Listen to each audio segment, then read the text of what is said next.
name is Urszula McCormack. I'm absolutely delighted to be your moderator today. I'm a partner at Mallesons. I'm a lawyer by day and certainly a rotating aficionado. I also work on financial crime, so it's been a passion of mine for a very long time, and I've had the great fortune of working on Hong Kong's regulatory regime for many years. Today I'm joined by an absolutely stellar panel, and this panel is passionate about financial crime controls in this space. It is an area that receives so much attention, and in fact it was the Financial Action Task Force, the global standard setter for AML, that was one of the first transnational regulations that really put the regulation of virtual assets on the agenda many years ago now. So what I'll do today is we're going to be covering a number of really specific topics in the area of AML to really give you some practical takeaways from the session. But why don't I kick off by letting these fabulous panelists introduce themselves. I'm Benedicte Nolens. I'm the head of regulatory affairs for Circle for both Europe and Asia. So Circle is one of the players in the digital asset space, as you may know. So we have an exchange, we have a US dollar token called USDC. We also have a large OTC desk, and furthermore, recently we acquired SeedInvest, which is a crowdfunding platform in the United States. So we come at this sector from a variety of perspectives. The broader perspective, you could say, of tokenization of everything. And obviously, AML is key, so we'll get to that topic in this panel. Malcolm Wright, I'm Chief Compliance Officer at Diginex. We provide blockchain solutions to government, non-government organizations and corporates, and we're also looking at how to build the next generation of digital financial services. Hi, I'm David Carlisle. I work with Elliptic. We are a provider of anti-money laundering software solutions for cryptocurrency exchanges, banks, and other financial institutions that interact with cryptocurrencies, or customers that use cryptocurrencies. So we provide them with the tools they need to be able to detect if cryptocurrencies they are handling or customers they deal with are from illicit sources, involved in illicit activity, and we enable them to comply with their anti-money laundering requirements. Hello everyone, I'm Ernie Ho. I'm the CEO and co-founder of UnBlock Analysis. We are a group of spin-off startup from Carnegie MIT in the US. We do also similar stuff like Elliptic do. We do KYC and ML for the crypto world and also the real world. And we try to build an AI model which can predict or try to trace the suspicious transaction on blockchain.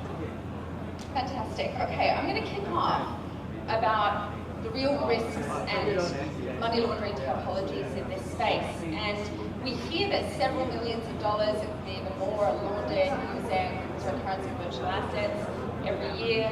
People suspect that North Korea has quite a large stockpile of Bitcoin that it has amassed over the years. Venezuela, Russia, Iran, and a number of others are creating their own coins to help deal with sanctions risk. We have concerns about mixers and privacy coins. So I'm going to start off with David and ask you about the risks in this space and what is actually happening, how criminals are actually using virtual assets. Sure. Well, one of the advantages of the technology itself is that certain cryptocurrencies, Bitcoin and Ethereum, are incredibly transparent. Using the tools companies like ours develop, we're able to see an enormous amount about how criminals are actually behaving, how they're using cryptocurrencies, and what those trends are that might impact exchanges. I think certainly in the early days of cryptocurrencies, a very substantial portion of the users were undoubtedly criminals. You've probably heard of dark web markets like Silk Road and cybercrime activity. We've heard about hacking and things like the WannaCry ransomware attack. In the early days, these were a very substantial portion of cryptocurrency activity. But as more and more users have started to access cryptocurrencies, one of the things we have seen is that as a portion of the whole, criminal activity is a declining percentage of overall crypto activity. And I think it's an important part of the story that sometimes doesn't always get told, which is that actually we think more and more users are legitimate users. That said, within that portion of cryptocurrency users who are illicit actors, I think the threat landscape is becoming much more complex. So as you described it, Urszula, we're seeing more and more types of actors utilize cryptocurrencies, illicit actors. It's not purely cyber criminals or dark market vendors anymore. We're seeing organized criminal networks, human traffickers, state actors like North Korea and Iran. We also do see some terrorist organizations that are utilizing cryptocurrencies. So it's an increasingly challenging threat landscape, and I think it's one where it's incredibly and increasingly important for exchanges to be aware of the ways in which criminal actors utilize cryptocurrency so that they can build defenses against them. Yeah, good one. And so that leads to the next question, which is why? So an exchange that is creating an AML process, what is in it for an exchange other than not to be just slapped with a fine from a regulator? Malcolm, can I turn to you on that one? Yeah, I think this starts from a view on financial crime. So financial crime doesn't actually change that fast. What we see is old crime with new technology. And I've been working in fintech and payment technology as well for some years, and I've seen the speed at which criminals can actually take advantage of new technologies down to a matter of weeks, if not days. New technology is released, they work out how to utilize that technology to their advantage. There are some unique challenges to that, particularly in the crypto world, where you can create wallets at random and things like that, and move funds globally quite easily, or value quite easily. That is a major issue in terms of saying, well, how do I control my firm? How do I make sure that my firm isn't being used for financial crime? So what does a good policy, what does a good procedure around AML look like front to back? So if I look at that, I think I'll start with a quote that I heard not too long ago, and I've heard similar in the past. If I did KYC properly, then I wouldn't have any customers. I think what we have to recognize is that there has been a race to the bottom. There are firms who do KYC really well. There are firms that don't do well at all. But we have to look at this from the perspective that we have to set a standard. And that standard kind of has to start now as the industry matures. It has to become part of the DNA of a firm. It has to be there as compliance first, compliance led. KYC is much more than just you're checking a box from a regulator. It's about protecting your firm. It's about protecting your firm from criminality. It's about protecting your firm from fraud, all of which can affect you, and reputational risk. So it starts from the top. It starts with the CEO. It starts with the chairman. It starts with the executive leadership team who have to buy into the fact that this is important for the business. And then you roll down through the processes. So you go into ID verification, for example. So holding up a piece of paper with a passport and your company name on the other side as you take a photograph is not adequate. Sending a scan of a passport is not adequate because those can be very, very easily exploited. We have to be doing much more. The HKMA issued a very good circular just 2 months ago on non-face-to-face onboarding to apply to authorized institutions. That I think actually is a really good benchmark. The other major point I would say is ensure that you're testing your tools. Make sure that they are working, particularly the screening or the transaction monitoring. And finally, employing compliance staff who have experience in compliance. That's actually really key to make sure that you're building those processes, because fundamentally they're not that different to what you might see in an existing financial institution, but they need to be built in and baked in from day one. And Malcolm, what would you say? So exchange is clearly exposed to risk. There's transaction moving, there's assets moving, there's potentially fiat as well. What about other businesses? So, what's your view on custody providers, or even the sort of software and hardware providers who see the transactions perhaps going on, but aren't necessarily there at the coalface? Do they have any obligations? Should they have any obligations around this? They will do. So if we look at the move of the Financial Action Task Force, where we're starting to say, well, custody providers will have to do KYC. KYC is the gatekeeper. So if you're touching crypto assets, then you should consider your risk as a business, both in terms of regulatory risk, but also in terms of legal risk or reputational risk, how it can actually damage your business in the long term. And you raised the new developments. I'm going to ask Benedicte to talk about the international developments. A lot happening at FATF that perhaps isn't getting a lot of airtime, but behind the scenes, a really significant regulatory framework building. Yeah, so I think the clock is ticking. So, and the date is April 8th. So you can all Google if you want while I speak, and you just Google FATF statement on crypto dated February 22, 2019. So this statement has a couple of paragraphs in it. It's in fact only one page, but it is saying that it wants what it calls VASPs, for Virtual Asset Service Provider, not WASP, but VASP in this case.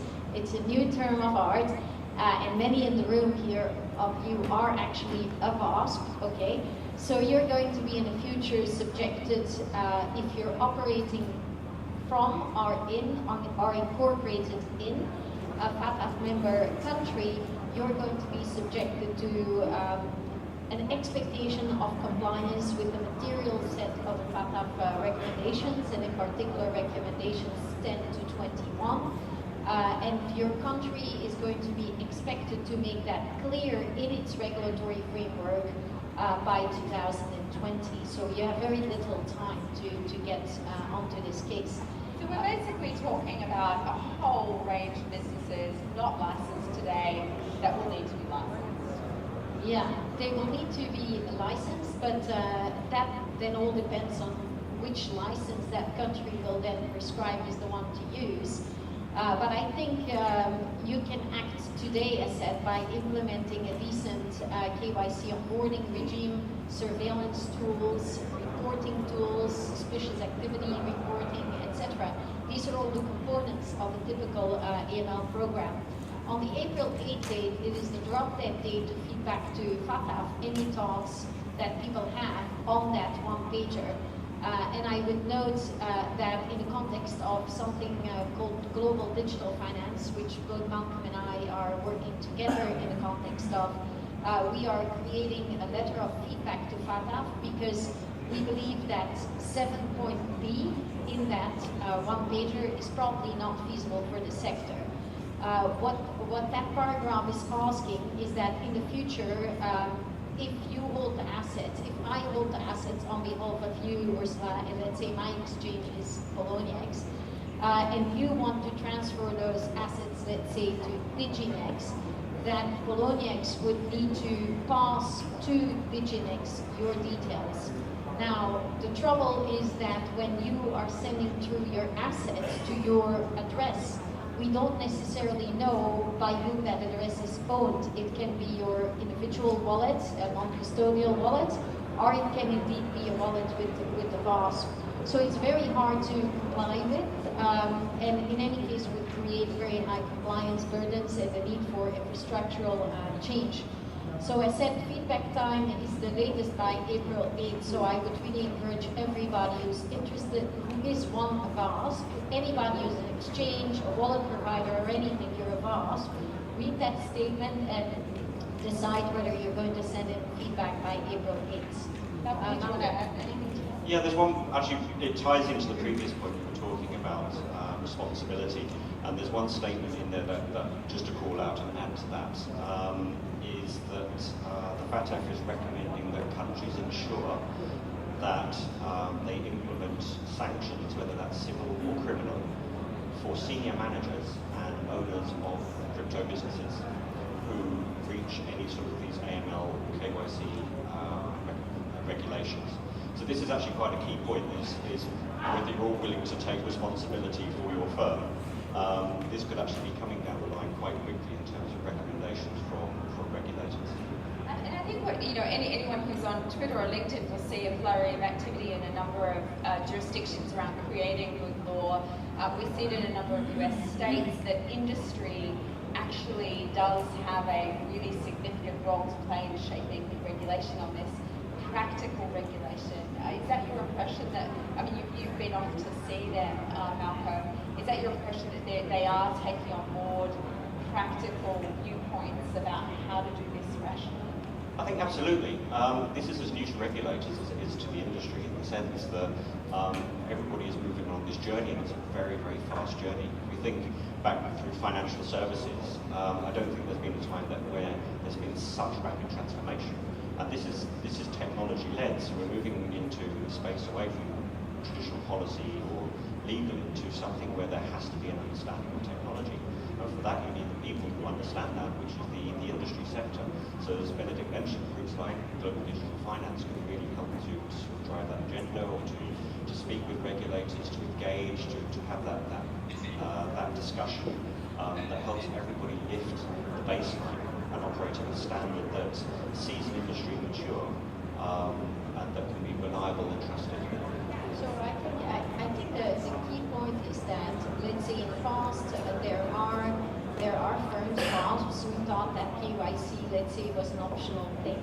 And I think what we're saying is it won't be optional for much longer than the next 6 months. So it's time now to get your procedures in place, because let's say if you already have a customer base of a few million customers, let's say, you can't overnight just do KYC. You'll need at least 8 months or 9 months of remediation, and by then, in fact, your country might have implemented that new requirement from FATF, that new licensing regime, as well as the oversight regime over it, and worst case, a sanctions regime, as Malcolm has highlighted. And look, as much as we, those in this industry might hate to acknowledge that fiat still has a role in this, and to open a bank account, a bank will be examining those standards as well, right? Okay, I'm going to pivot. I'm going to talk about the technology. So, Ernie, why don't we kick off with you? Tell us about the UnBlock solution and exactly step us through how it works. So actually, UnBlock Analysis originally was research at Carnegie Mellon.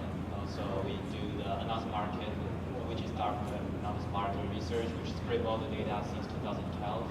And we found out, as you know, like people in the past, people use Bitcoin as a mainstream as a payment tool, and nowadays people try to move into a kind of private coin or different kind of more privacy coin. So how UnBlock can solve is first, like as you say, for KYC on exchanges, we also do some financial issues. You do like check your customer's identity, whether it is on the international sanction list or there's any PEP background, and also some variants for the transaction monitoring. And also we connect to the blockchain part, because for the Bitcoin take, for example, there are many, as I say, mixer. So many categories, mixer, gambling, and also sometimes exchanges come with for mixing the money. So we have to identify the category of the pattern, transaction pattern. Because as you know, like for criminals, they want to you want to launder some money. You generate some address for the criminal usage. The speed of generating new address for money laundering is faster than we gather data, label the address. It's much slower to label the data. So what we do on UnBlock differentiates is like we are a group of AI scientists from the top schools, and we try to develop a model to learn from the already labeled data, like how many mixers. We label the data from the block announced market, and also we also put some tokens for the mixers so that we can test the network to try to gather some mixer data. And then second step, we use a graph neural network. If you have heard of the graph CNN, there are many papers published recently. We try to learn from those transaction patterns, and then we predict whenever you're given a transaction graph, then we can predict, what's the risk score of the individual. Because it's always, we have to predict, right? So for exchanges, when there's a transaction happen, we have to tell them, you have to reject this transaction, or you can let it go. So it operates as a bolt-on to, say, an exchanges system. They'll look at a particular given potential transaction, and it'll give it some sort of prediction as to how risky it is. Is that fair? And it's all in real time. Before the transaction happen, we have to give the score for this transaction. Because if you nowadays for the current status, after the transaction happen, or and people just find out, this is a criminal. So how do you do that? So how do you intervene in that transaction before it's happened to analyze and unpick it and predict it, whether it's riskiness? So talk us through that. So I want to come and buy some Bitcoin on an exchange. I'm transferring across perhaps some ETH that I have in my wallet already to make that transaction. question. How does your systems kick in? So for Urszula, for example, you want to buy a coin from maybe one big exchange, I don't name it. There are some exchanges. So in the real case, what we found out, we checked your company, who you belong to, and those whether you have a relationship with sanctions like this in the worldwide. We don't. Oh yeah. So of course, Urszula is safe. Then you go through the next stage is in the crypto world. Have you the transaction, right? You pay someone. Is the guy related to the gambling service or another market? Does he sell the drugs in the in the first several three? So are we disclosing my address? Is that correct? So my public address, I'll let you know what that is, or the exchange know, and that's what you're running the diagnostics over? Yeah. We will cooperate with the exchange. We got your public address and we got your transaction flow because and then we will try to trace. And one thing important is for money laundering. People try to hide their transaction by, for example, you want to give me money. What you do is now you give me directly. You give maybe debit, and maybe he give me another the coin. Then you guys are mixers. You guys collaborate together, but it's not on the blockchain. So it's really hard to trace on the blockchain. But for us, we want to predict. You and these two guys have the a record of the mixers, the pattern of these. There's a terminology called peer chain, which means that there's a pattern for the mixers. We will find out, and we say these two guys are mixers, and even you give debit, we'll find out who is the mixer. Even we don't know. You send money to me, but we know these guys are criminals, and whenever you deal with these guys, we'll label you as a high risk. So I'm going to ask a controversial question. I'm really upset with your analysis. I don't like it. I've been bumped off the exchange. I was not a criminal. How does that work? How do we sort of really unpack this predictive technology? Am I able to challenge that decision, or what do you see in the exchanges that you work with? What sort of process? Is there some sort of way for customers to sort of get a fair show if they don't think that they're risky? You mean this is false positive? Yeah. Mean something I'm not criminal, but you reject my transaction. And how do I do? So it happens in real world, right? For fiat, sometimes I do large amount transaction and then bank reject me. Then I have to negotiate with the bank. Okay, I'm not a criminal. But the same thing happens to us. For us, we have a many parameters, and then whenever I can explain, okay, I'm not criminal. Exchange will customer will talk to the customers, and exchange will, whenever the customer is not criminal, he proves that he's not criminal, then we will update our system. That's the reason. It's unavoidable. There are some false positive. Yeah. It's true, and there are some people try to put some malicious label. For example, debit is kind of money laundering, but I want to fool people. I just say, okay, David's address is criminal. Then it happens a lot. All right, David, I'm going to move on to you. Tell us about Elliptic and how it works. Yeah, so similar concept. We label addresses in Bitcoin, Ethereum blockchains, so that those addresses are clearly associated with illicit entities like dark web markets and some of the others that we've spoken about. I think building on that last point, I think one of the things that's important to understand is overwhelmingly what we're talking about in most of these instances are entities that are very obviously illicit. I think it's typically rare that we tend to see cases where there's much controversy about whether some of the labeled entities are malicious or not. What we aim to do is provide exchanges with the information that they need to be able to make informed decisions. So they may see that through a number of hops through the Bitcoin blockchain, customers specific unit of Bitcoin originated at a dark web market. They can use the tools that we have to then ask further questions about that activity, measure it up against other KYC information they have, and really take it to make a more informed risk-based decision about whether they should be dealing with that individual or not. So it's not always a matter of kind of blacklisting or trying to shut people out. It's about providing information. And I think the quality that we see in terms of the way exchanges are using this type of technology is really generally improving significantly and becoming more sophisticated. And I think we're seeing them do it in ways that are making sure that fewer illicit actors can access their services without keeping legitimate people from being able to use those platforms. So that's what we enable. And one of the questions, that often comes up is, how far back do you look? So if there's a dark web address that was 5 transactions back, 100 transactions back, where's the sweet spot before it becomes a risky or not a risky transaction? Yeah, well, it depends on the context, really. Sort of context is everything. Within our own tool, you can go back about 50 hops in any specific instance, and we use that as part of our risk rating methodology. Essentially, we look at a number of factors. So if you're moving through a large number of hops very, very quickly, that suggests all those addresses are probably related to one another.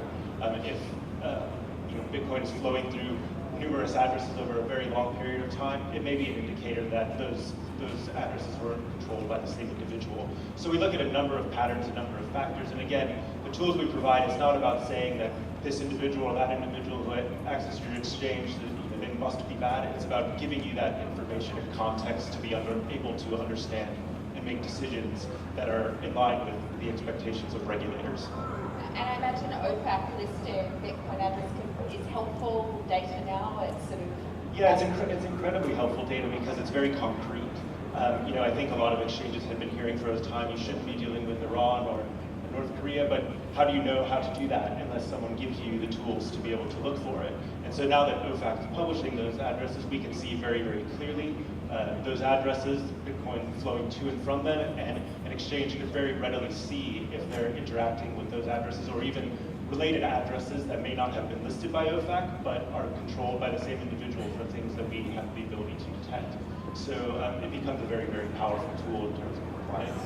Okay, last question is about privacy. And this is probably one of the most controversial topics because the price of transparency is privacy. And there's a lot of people who are really passionate about preserving legitimate privacy, that they don't want every single transaction, whether it's to pick up a cup of coffee or they're dry cleaning, and then to be profiled based on that, to then inform how they're marketed to for their political persuasions and so forth. So how, this is a question to you all, how do we strike this balance? Is there still some room for anonymity in the way we operate in the digital economy?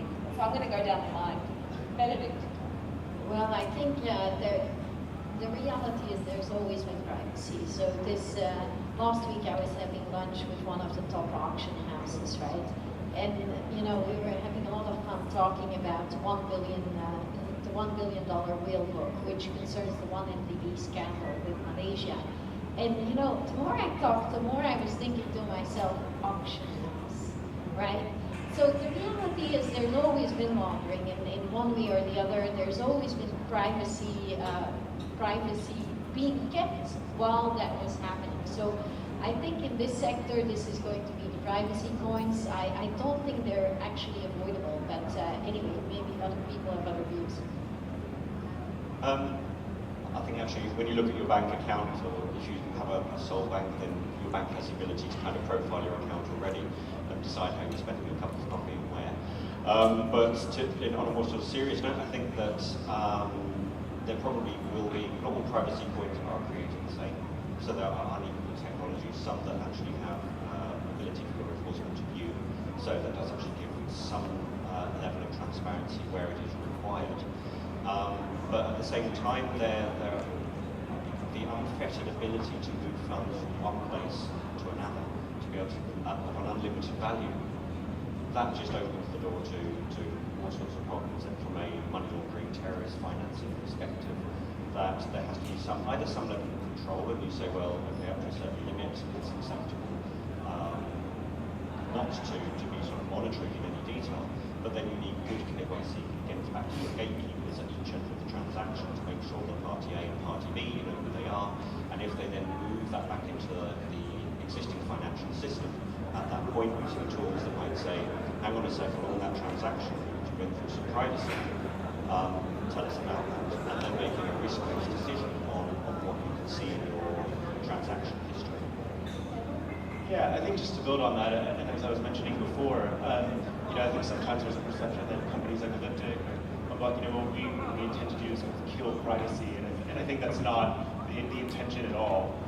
Like I said, it's really about giving people information so that they can confidently act and provide trusted solutions for certain use cases. So that doesn't mean because there are certain solutions we provide that enable some degree of traceability that there isn't room for other types of use cases or other technologies that don't enable more privacy in other contexts. So we're not out there to get rid of it, but we're there to kind of enable and empower certain types of service providers who want to do so in a compliant way. I think the question of whether you can do that with privacy points is a complicated one. I think certainly a lot of regulators are very skeptical of that, and we are starting to see some who are suggesting that you shouldn't be listing them. But I mean, we take sort of an agnostic position on that in the sense that we're really there to enable people to comply with the requirements and give them those tools. And finally, any last thoughts?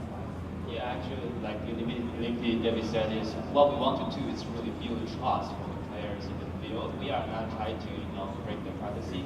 What we do actually for the real use case is we don't need all the information, right? We don't need all private information. We only need certain suspicious data. For example, in the real world, maybe there are some suspicious large amount of transaction for a student, like $1 million for students is kind of suspicious. Then we might have to do some survey for this guy was a big wrong. But for normal transaction, well, we don't have to do so. So there are some we don't need all, we just need part of the data. So what we do is we need to cooperate with the exchanges or government, and we form a kind of data sharing platform. It's just like what you say, OPEC is for the Bitcoin or blockchains, and then we try to build the trust between the players.